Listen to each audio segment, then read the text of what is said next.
development and commercial friendship.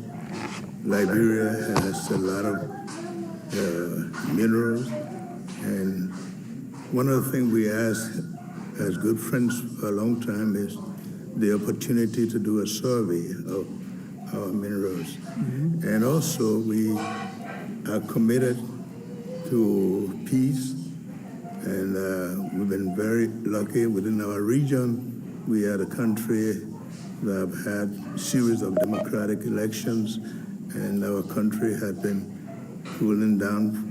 And also we want to encourage American involvement in the investment in Liberia. Yeah. We'd like to see that happen. We want to work with the United States in peace and security within the region, because we are committed to that. And we just want to thank you so much for this opportunity. Well, thank you. And such good English, such beautiful. Where did you learn to speak so beautifully? Where were you educated? Where? Yes, sir. In Liberia. Yes, sir. Well, that's very interesting. That's beautiful English. Sure. I have people at this table can't speak nearly as well, Very and good, they come from.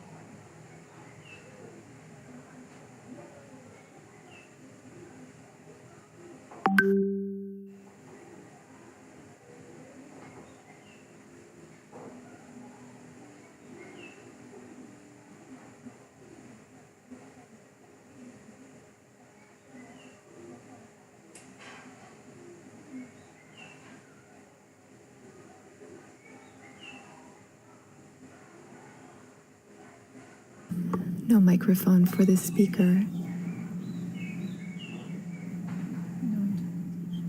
No interpretation. There's no microphone for the speaker.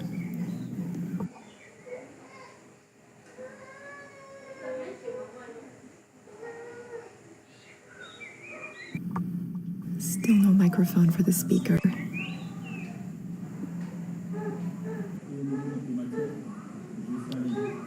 Could you turn that on? Yeah, just press it. There you go. Yes. I would like to commend you, Mr. President, for the success you had in reaching a peace agreement between Rwanda and the DRC.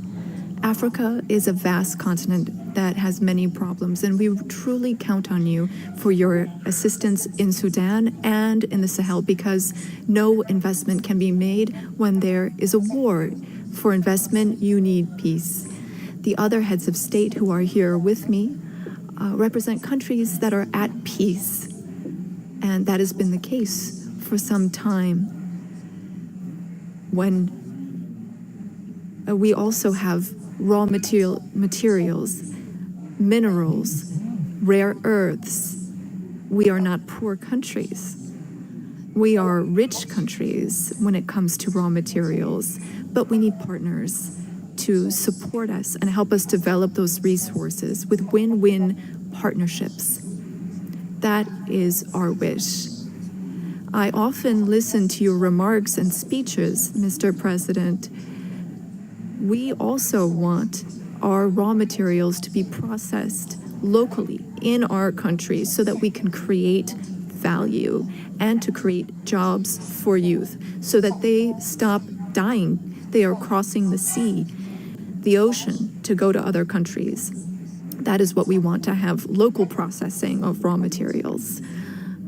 Gabon is a rich country. We have over 2 million inhabitants and a great deal of diversity, raw materials, oil and gas reserves. And we would like those resources to be tapped using an economic model that fits. Since our liberation, we have changed how we do trade. We've focused on transparency and bids for anyone who wants to come invest in our country. If you follow the news, we have also worked on agreements with the European Union, and we wanted to review those because we didn't think that those were win-win opportunities. So our market is open. We want to process manganese locally, which you purchase through a company called Aramet. And I'm sure that it's more expensive compared to when you can come and buy it directly from us. In order to do this local processing, we need 8 to 10 gigawatts of electricity. Again, this is an open bid. Any American company that wants to invest in electricity in Gabon is welcome to take advantage of that opportunity. Now, looking at defense, the Gulf of Guinea is an issue. There is maritime piracy in that area, and we want to work together to stabilize it. You said you had the best equipment, the best military equipment, and that's what we'd like to have so that we can stop maritime piracy in the Gulf of Guinea.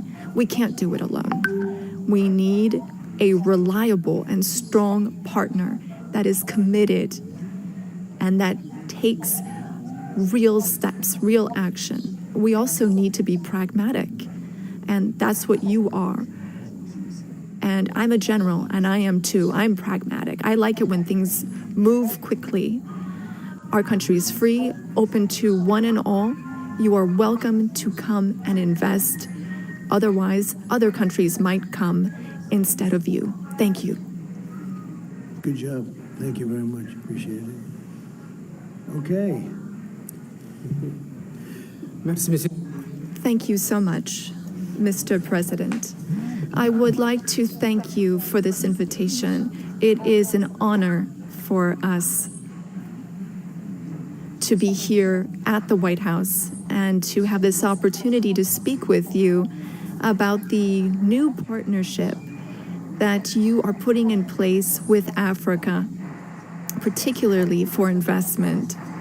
I also wanted to commend you for your commitment to peace throughout the world and the incredible diplomatic success that you had with the DRC, as my colleagues mentioned. You said that this put an end to a long war that claimed many lives, and thankfully, you were here to put an end to this 30-year war. I also wanted to express that Africa supports all efforts to bring back peace to Sudan, Libya, and in the Sahel.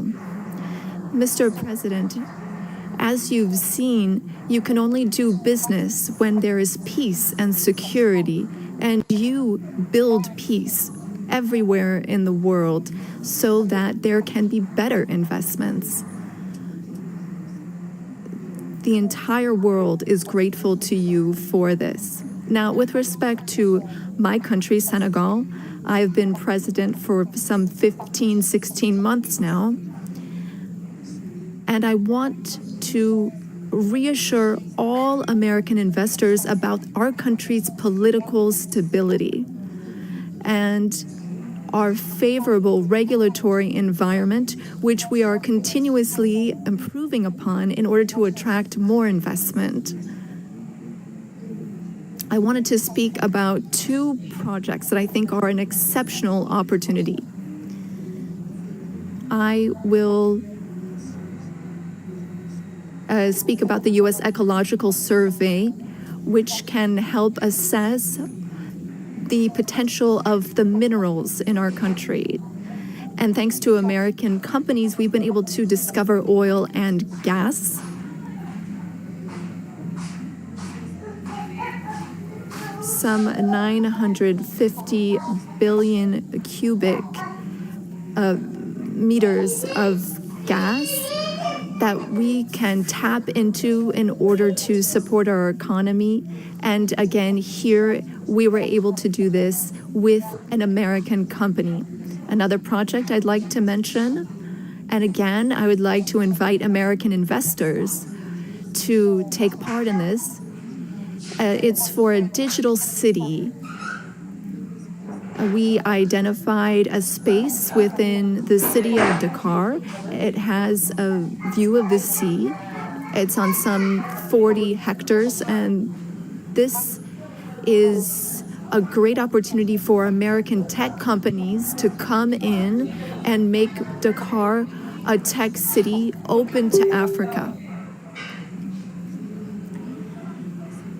I was wondering what your secret was for resolving all these complex crises, and I know you are a tremendous golf player. Golf requires concentration and precision, qualities that also make for a great leader. Senegal has exceptional opportunities to offer, including in the area of tourism. So perhaps an investment could be made in a golf course in Senegal. It would just be 6 hours by flight from New York, from Miami, from Europe, or from the Gulf, and that would be an opportunity for you to show off your skills on the golf course too. Thank you for your attention, sir. Nice. Some way to show off my skills. It's a long trip to show off my skill, but that's really nice. And he's led a very interesting life. He looks like a very young person. He's a little older than he looks, but a fantastic job. He was treated very unfairly by his government, and he prevailed. And so congratulations on that. Really, congratulations. A great job. And you've all done a fantastic job. And so we'll be talking to you as we have the meal. Do you want to ask any questions, please? Where's my reporter from Africa? There you are. How are you? She's very famous in Africa. See?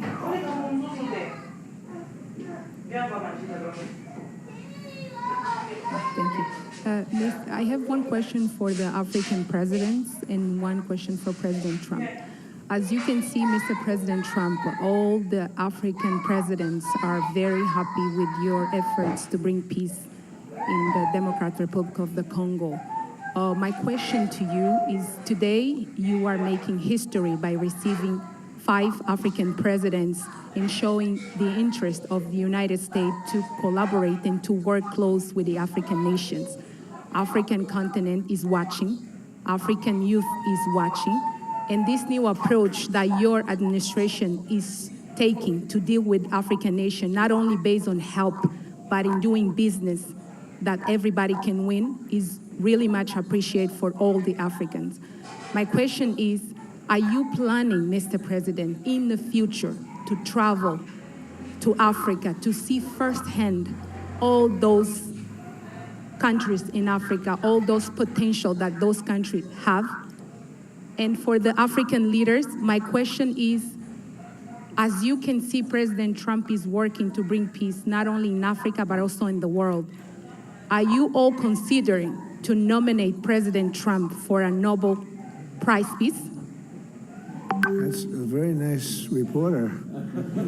I got to meet her 2 weeks ago when we had the Congo and Rwanda, and we had some other people up from Africa, and that was the first time. But that's very nice. I appreciate the questions. Very nice, actually. Would you like to? At some point, I would like to go to Africa. Absolutely. We're going to see what the schedule is, but at some point, I would like to do that very much. Would you like to give a fast answer, please?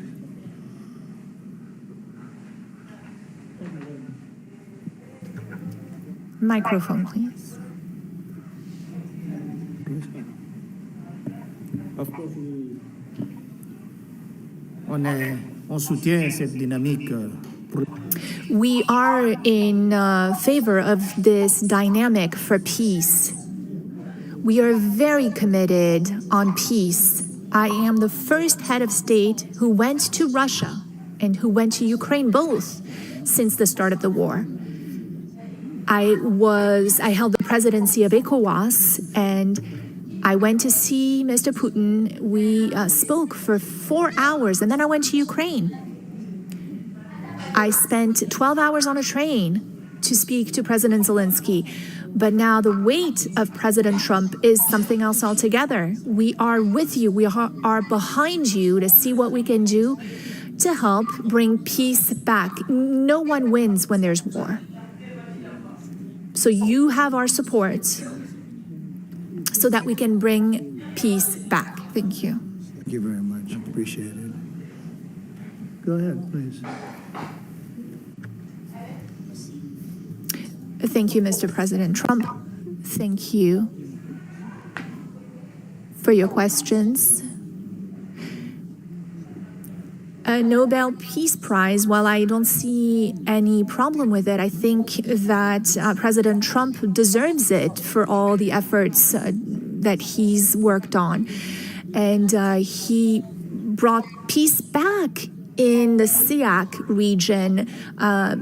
That is my region, the region where DRC and Rwanda signed a deal. And so he is now bringing peace back into a region where that was never possible. So I believe that he does deserve a Nobel Peace Prize. That is my opinion on this. Well, thank you very much. Very nice. Thank you. I didn't know I'd be treated this nicely. This is great. We could do this all day long. Thank you very much. Please, go ahead. Mr. President, I believe that we have to continue to support America in the strength to be able to bring about peace in the world. America is a melting point and also a country that we all look forward to. And I want to encourage you, because without peace, we can't have a world to live in.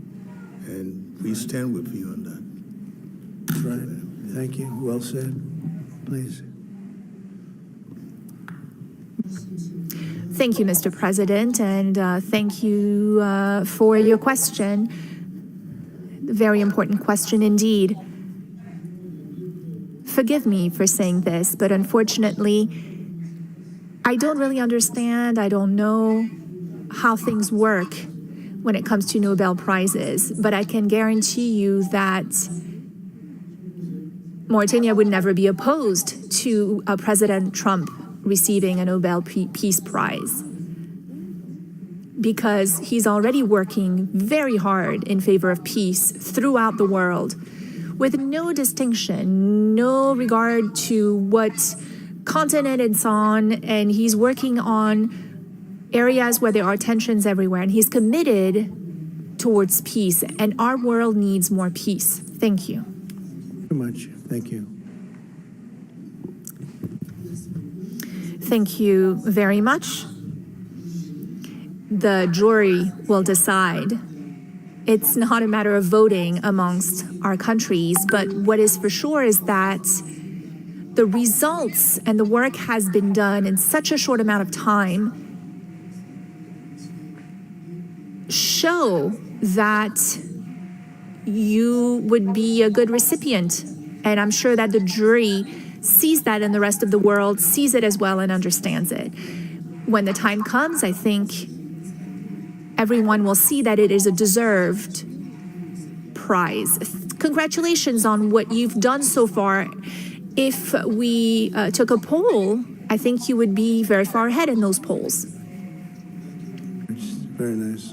All of you, thank you very much. I appreciate it. Peter? Thank you, President Trump. James Comey and John Brennan, now under criminal investigation related to the Trump-Russia probe. Do you want to see these two guys behind bars? Well, I know nothing about it other than what I read today, but I will tell you, I think they're very dishonest people. I think they're crooked as hell, and maybe they have to pay a price for that. I believe they are truly bad people and dishonest people, so whatever happens, happens.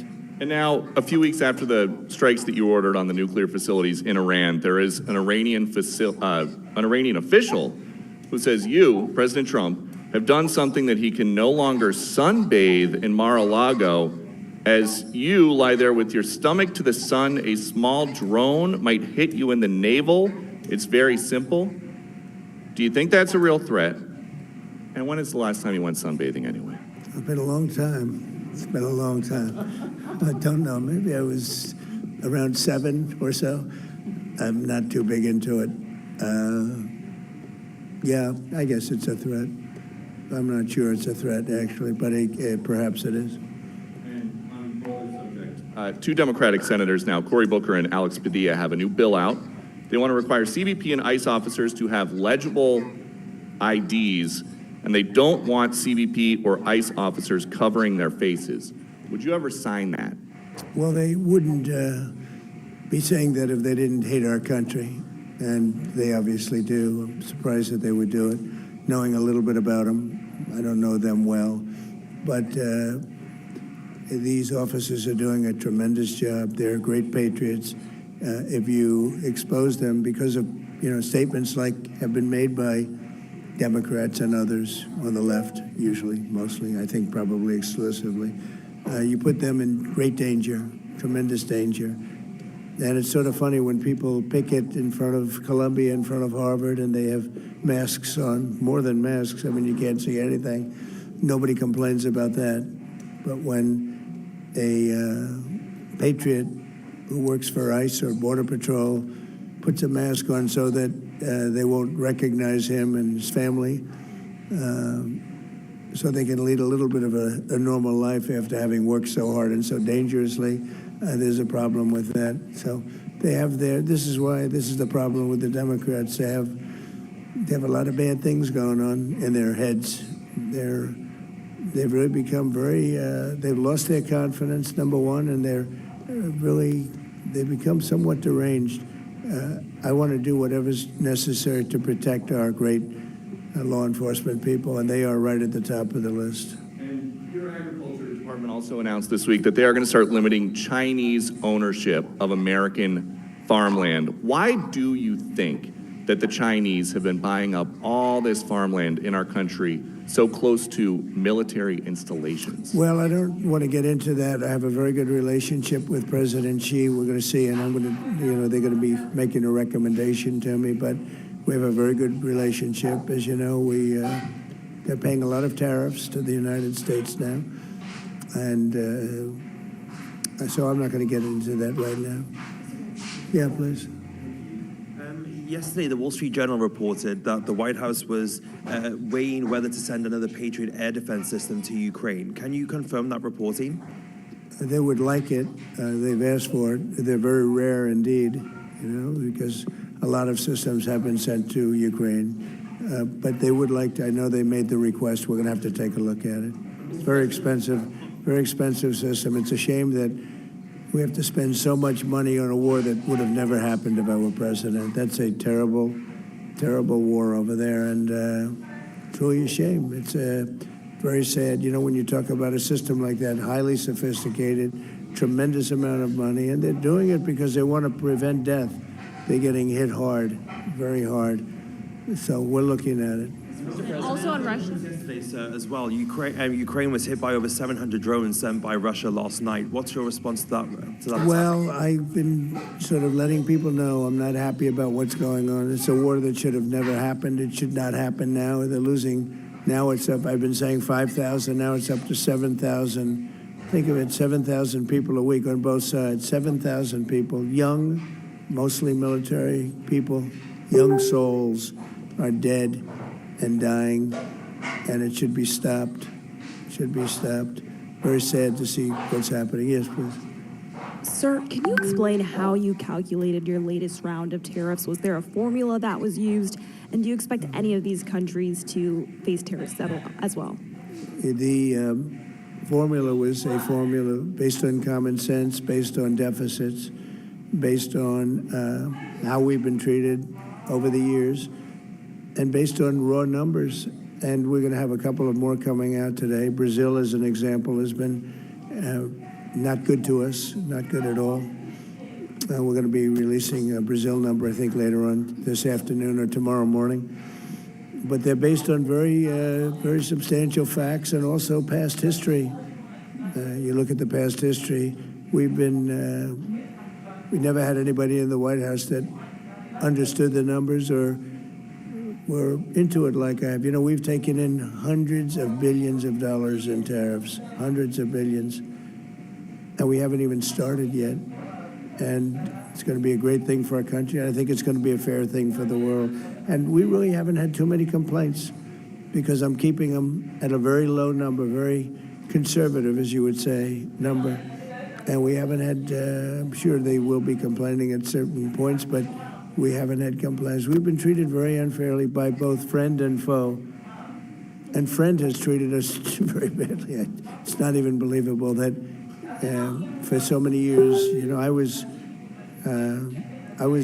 using tariffs in my first administration. We had the most successful financially administration that there's ever been. This is going to be much better. But we got cut short with the COVID because I didn't think it was appropriate when, you know, Italy, Spain, so the horror show that a lot of the countries went through. So I cut it a little bit short. But we took in hundreds of billions of dollars, and we had the most successful term ever from a president financially. But this is going to be much more successful. Yes, please. Here to face tariffs as well? I haven't thought of it, but I don't know. Let's see, I like him, and him. No, I don't think so, not too much. It's very good. These are friends of mine now. Yes, Thank you for taking our questions, Mr. President. Okay. You talked about the amount of external revenue the country has brought in thanks to your tariffs.